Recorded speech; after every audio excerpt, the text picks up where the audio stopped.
Thursday, November 13th, 2025, AGNDD intelliReport topic. The heist made Mona Lisa famous.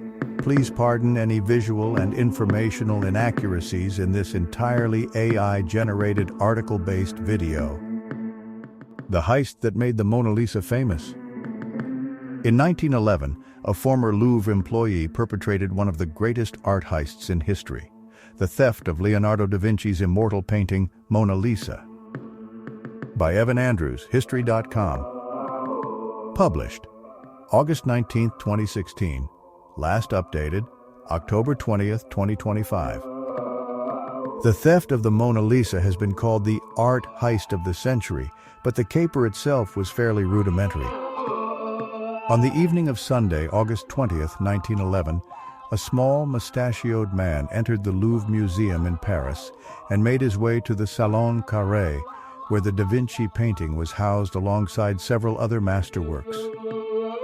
Security in the museum was lax, so the man found it easy to stow away inside a storage closet. He remained hidden there until the following morning when the Louvre was closed and foot traffic was light.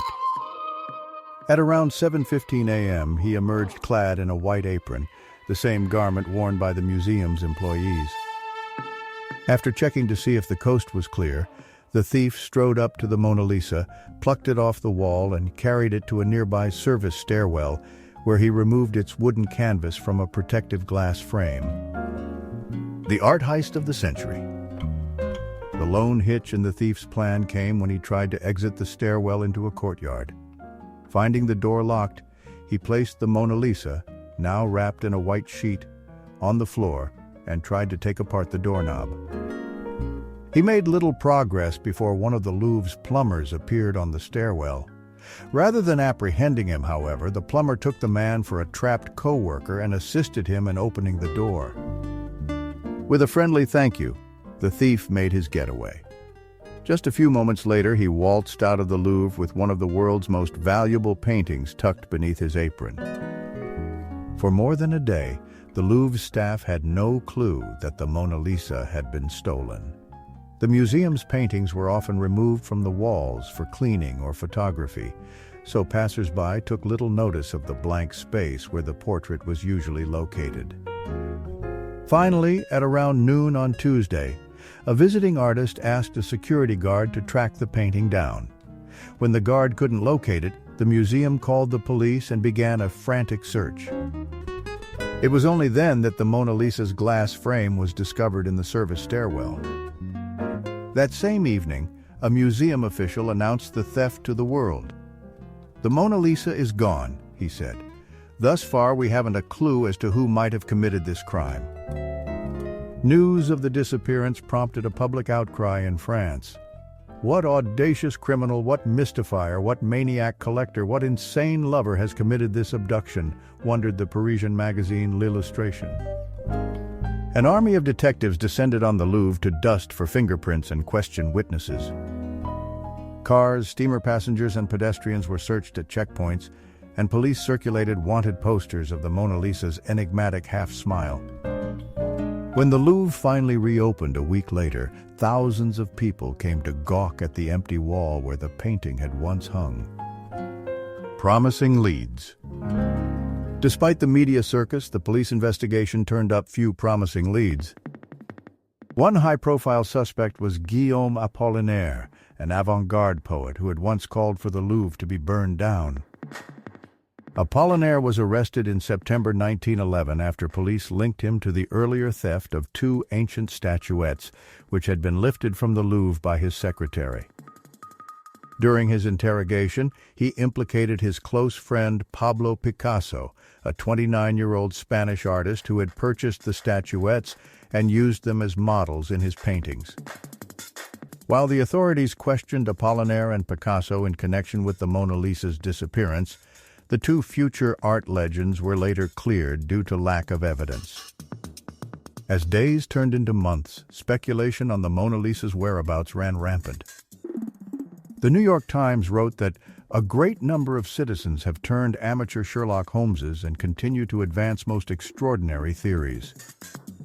Some argued that American banking magnate J.P. Morgan had commissioned the heist to bolster his private art collection.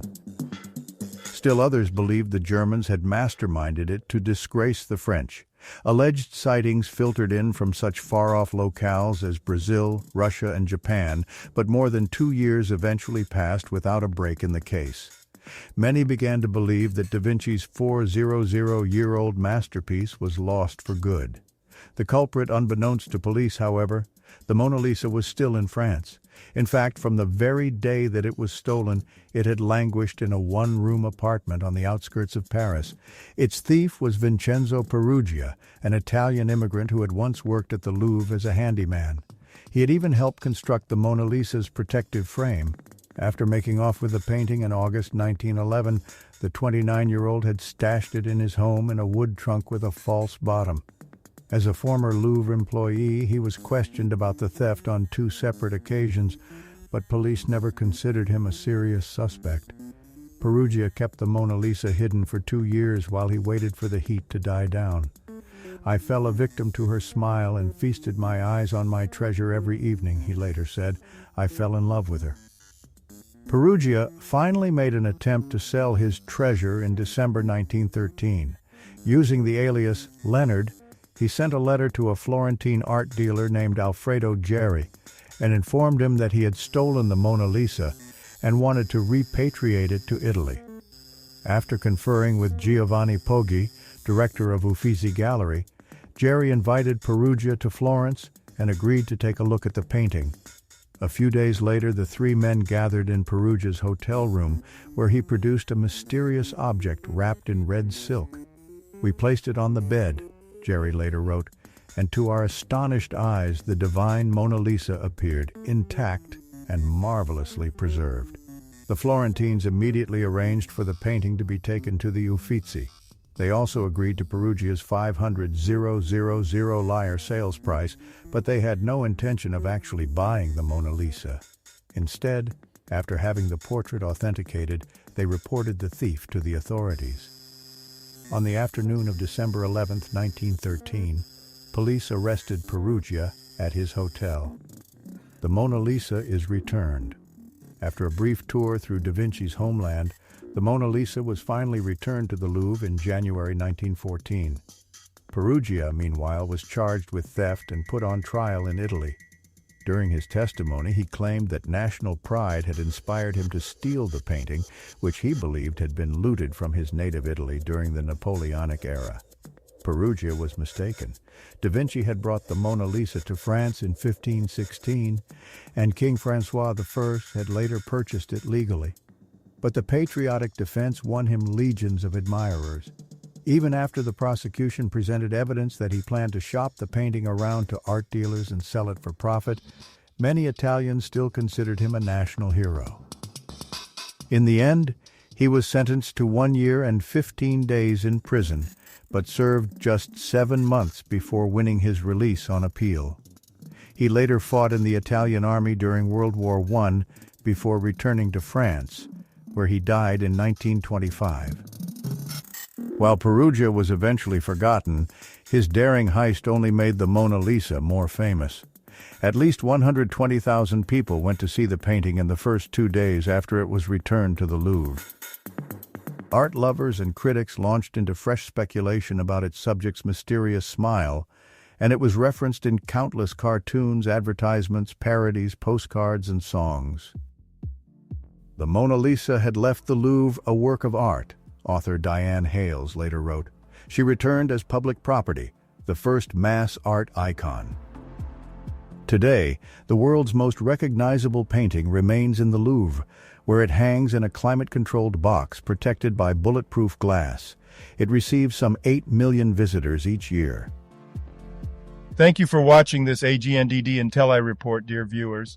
Please like, subscribe, and click the bell button to get notified during new uploads. And make sure to tune in next time. Stay safe and healthy. Cheers.